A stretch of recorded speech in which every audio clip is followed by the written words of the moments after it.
Hey everyone, welcome back to my podcast session. And today I'll be interviewing one of the coaches that I have participating. And I'll just give another general interview. I'll just have his information and his perspective on how he overcame difficulties of the COVID-19 challenges and his relationship between athletes and how it motivates them towards their sport. So I'll just have you introduce yourself. Okay, my name is Rick Titus. I'm a football coach. I've been a former professional for over 20 years, and I've been coaching for close to 20 years now. And I love the sport, love coaching, love mentoring, and it's my thing. It's my favorite thing to do. 20 years, that's a lot of years of experience on your belt. Very much so. I would ask, when did you start coaching yourself? Actually, I started coaching in the year 2000 with Vancouver Whitecaps. We used to have a camp out there, so I used to be running a camp with some of the other coaches or some of the players on the team. And I was still playing at that time, so I was having a very good season that year. It was 2001. It was probably two of my best seasons. I really enjoyed Vancouver a lot, and when I started coaching, I was like, hey, you know what? I really like this, and it really felt good to impart knowledge to the kids that were in the camp. And I said, you know what? I gotta start doing this a little bit more seriously. So, about 2000. Yeah. Good years, Coach. Good years. Yeah, man. Was there anyone that influenced you on being a coach, or any idol that you have for yourself? Yes. A gentleman that I had when I was about 17, 18 years old, I had a coach named Ivan Markovic. Now, this guy was a top developmental coach at Dinamo Zagreb in former Yugoslavia. This man was, I'd never had a coach like him in my life. He showed up out of the blue. He was coaching me on a team called Toronto Italian, which was a pro team here in the city, in the ethnic league called National Soccer League. So you had the CSL, which was basically an English, Irish, Scottish league. Right. Each team had like one black player and maybe one Spanish player, but they didn't really have any diversity. Yeah, I'm being dead serious. If you look back at the picture, you'll see the pictures, and that's exactly what you'll see.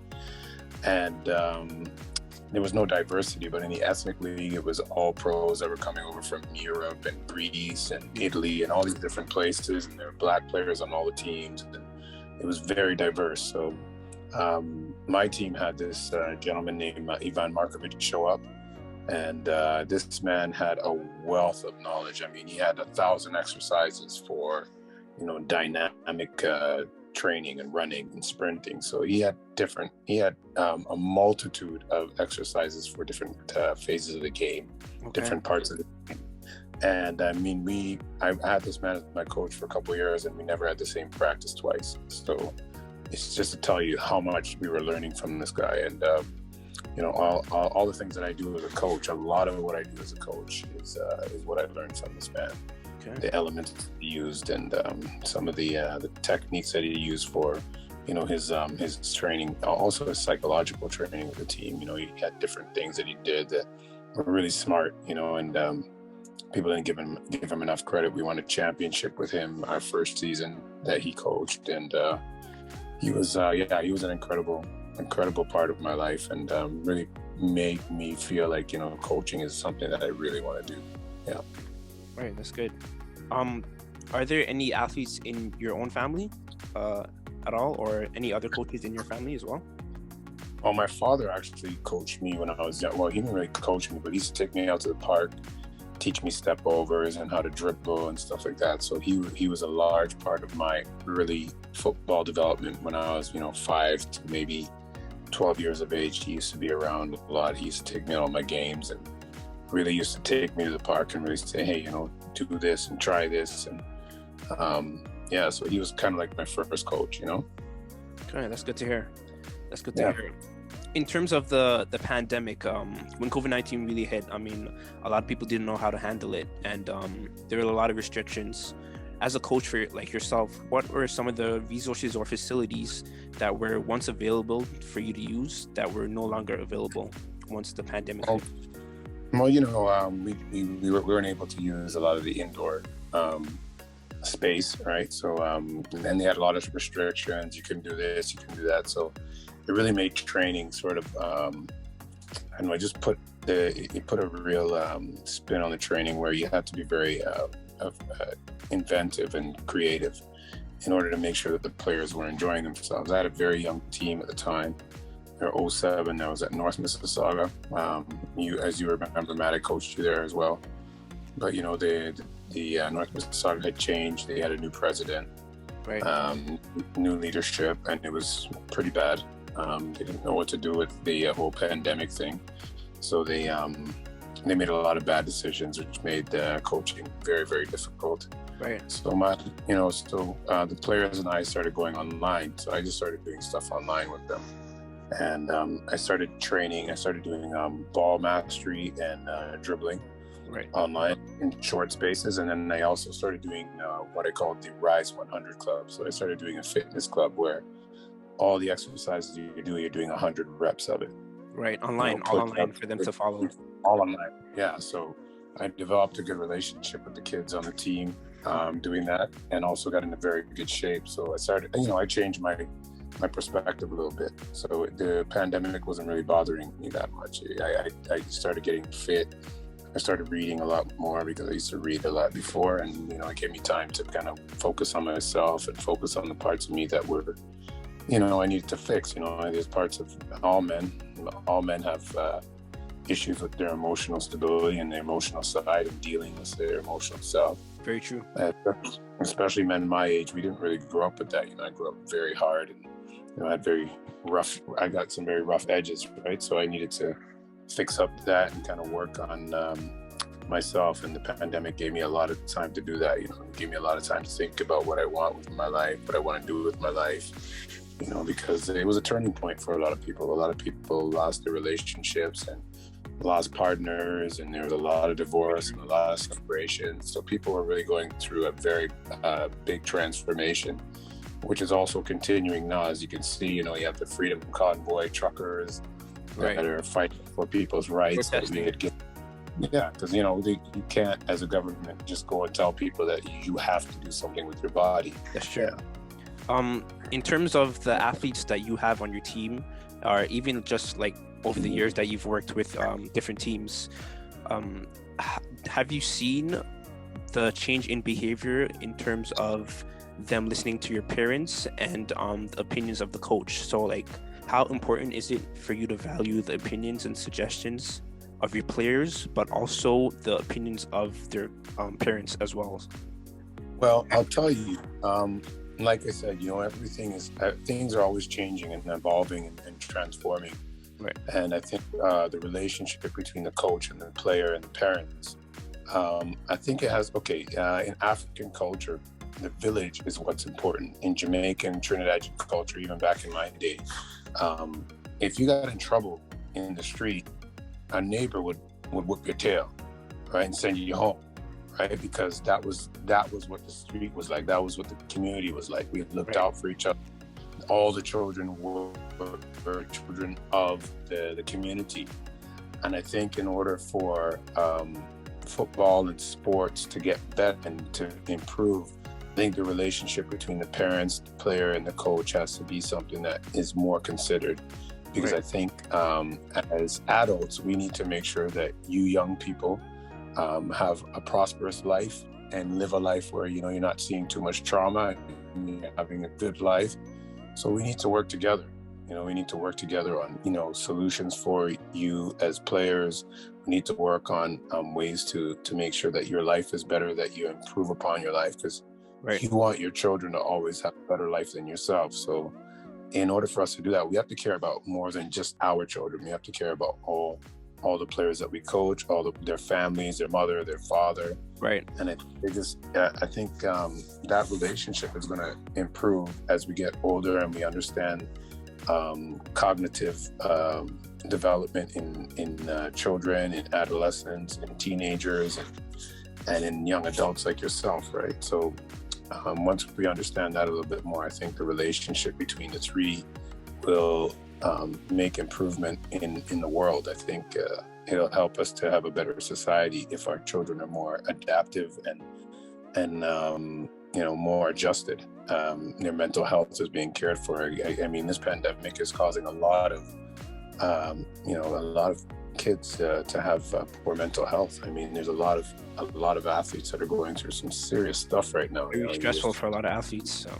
And I mean, I can't imagine. I mean, when I was 20 years old, I never had to worry about these kind of things. So I can't even imagine what a 20-year-old feels right now, looking at the world and seeing how the adults are behaving and probably going, what the hell is wrong with these guys? Like, these mandates aren't working. This stuff is not working. I've been wearing the mask for the last 2 years and people are still getting sick.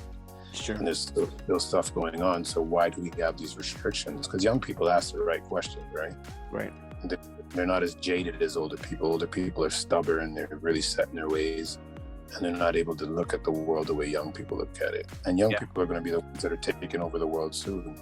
Right. So I think we need to listen to them more. And I think our relationships between coaches and the parents and the players need to improve so that the world can improve.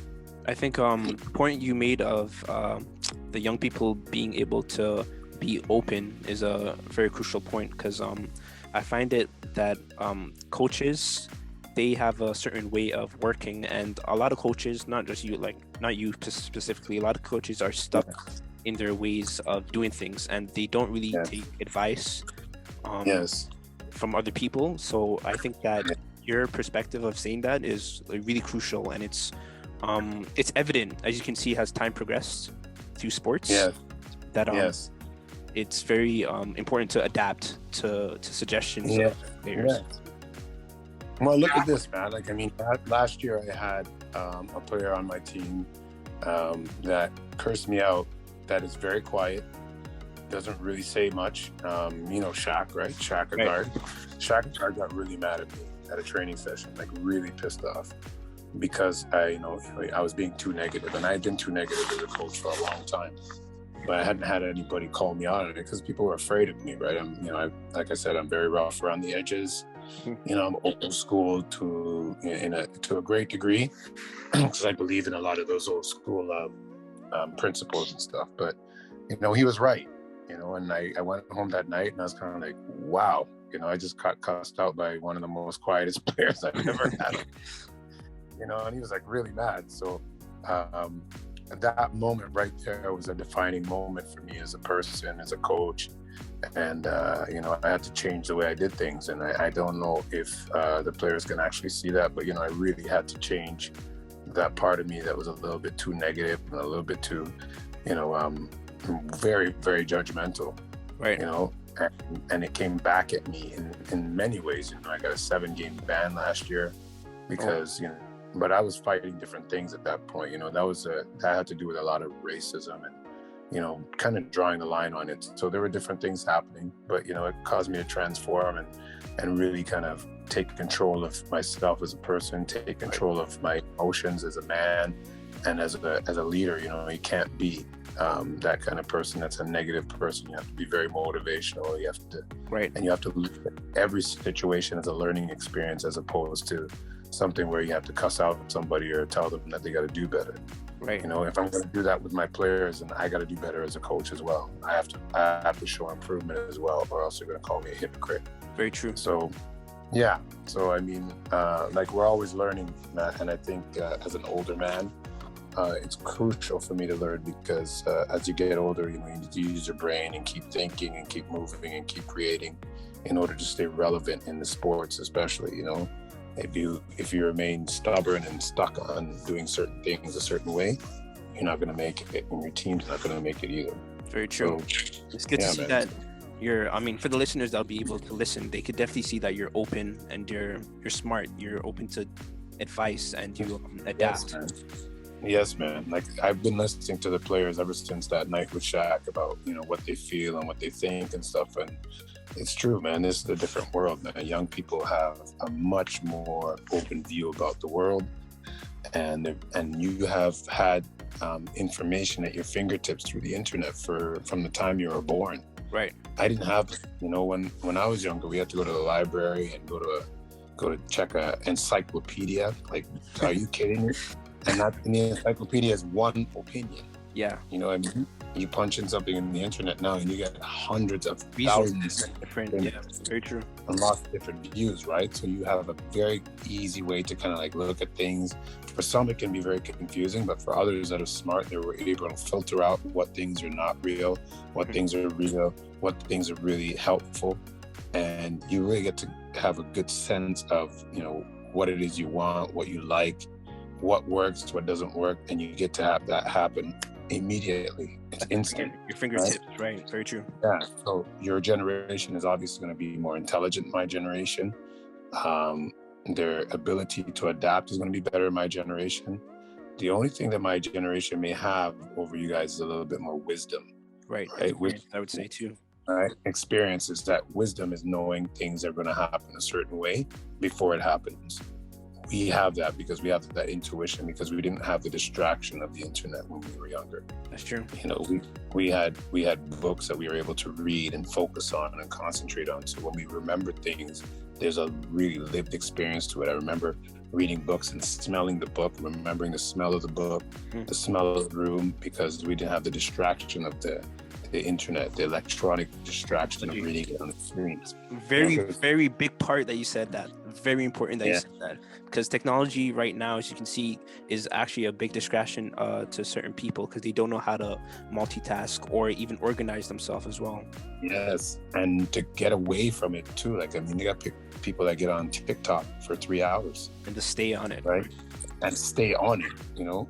And I would say, look, if you're going to do TikTok for 3 hours, why don't you do your own TikTok videos and teach something or learn something from it, you know? Like, don't take that time to just be in a dead space. I call it dead space because you're not really learning anything. You're just sort of having entertainment, right? You know? And you can find, that's why I love football so much. Football is entertainment. When you're playing, it's entertainment. So there's been good things for your body. You're learning things about life in every second in a football game. In a practice, you're learning things about yourself, about life. You know, it's all encompassing, and it's a real experience. You know, so yeah, there's good to everything, man. You know, you gotta have moderation in everything you do. You know? Last question for you, Coach. In terms of the motivational aspect, because I think it's very important for players to find something that motivates them. And for football, right, a lot of players are motivated, but a lot of people fall off the path. Right now, with this pandemic and COVID-19, I felt like a lot of people have lost motivation throughout it because they haven't really found themselves being progressive in the sport. And with your experience and your wisdom, for other athletes that may face difficulties such as the pandemic or even other challenges, what can you give advice in terms of keeping motivated or like finding motivation to progress or keep going? Well, here is the one thing I could say that I learned myself throughout this process of the pandemic is that perception about everything is very, very important. And what's happening to a lot of people is that they're not perceiving themselves in the right light. You always have to look at yourself and think, you know, I'm a being of light. I'm a being of great potential, because you always have the potential to be something very, very special, because you already are special. So, you know, I think what the pandemic did is made some people depressed. Right. It's brought them down to a vibrational level where they're very low. So they're feeling depression. Some are feeling suicidal. It's really wreaking havoc on, very true. On their emotional being. So my best advice is to like look at this, perceive this in a way where you're kind of standing back from it. Move yourself up outside of the pandemic and have a look at it and just observe it. Don't let it be a part of who you are. Okay. Right? Because who you are is different from what's happening in the world. But, well, not really. In a way, you're a reflection of what you see in the world. So I would say turn off the internet, start getting some books out and get some ideas and start creating the things that you want. If you want to be a pro footballer, start researching what it takes to be a pro footballer. Speak to people that have been there already and find out what their path is, and then you create the path that you want. Very true. Stop focusing on things that are negative and start focusing on the things that are positive about you. You're smart. You have the ability to be whatever you want. Very true. And if you want to be a footballer, dude, there's a way to do it. You know what I mean? just And get you. with that You being know? said, I also feel like it's environment is also very important. Surrounding yourself in the right environment, because Yes. if you're in the right environment, your focus is surrounded by what you want to do. So Yes. Well, you see, that's what's happening too, right? You got clubs that don't have purpose, right? All they're thinking is it's just a football club and they want to win, right, right? Where we are at Masters, we have a purpose, and our purpose is to help people have better lives and to try and help the athletes to get to another level so that they can make their lives better, because our community is going through things that other communities aren't. right, So our purpose is much greater. There's more behind it. So when we work together with the athletes, we're not thinking about money, because we don't really have that kind of money. We don't have the resources. So what we're thinking about is how can we improve on the life of this young man or young woman, and what can I say or do to make this person's experience a great one, right? So when players are looking for somewhere to play, they should also look for something that's tied to their purpose. What purpose do they have in life? Are they somebody that's going to help someone or help people? Are they somebody that's going to just look out for themselves? Because then there's people that just want to look out for themselves. just selfish. They end up so they end up playing on teams that are supportive of their self-interest. Right. And you'll find a lot of athletes doing that, but a lot of times that's not going to make them better, and it's not going to enhance their experience. It's just going to make their experience dull. Very true. And then they're going to looking, because a lot of guys bounce around, right? And they bounce around because they're unhappy in themselves. It doesn't really have to do with their environment. Sometimes the environment of their heart is not in the right place. Their environment of their mind is not in the right place. So sometimes environment is not where they're at. It's sometimes inside of you. Very true. Because many spiritualists say that the life that you live is what you feel inside. So anything that you feel about yourself and about life inside is the life that you perceive, the life that you're seeing in front of you. Right? Because they say that everybody's view of the world is different, which is very true. Very true.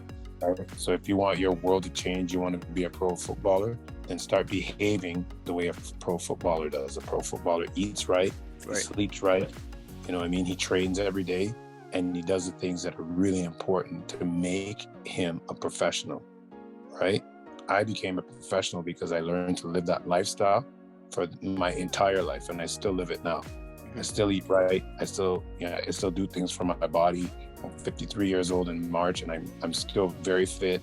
I'm still very strong because I developed a lifestyle, and that's what you young people have to do. You have to develop the lifestyle first, and the pro stuff will come afterward. It'll come right away the moment you make that commitment.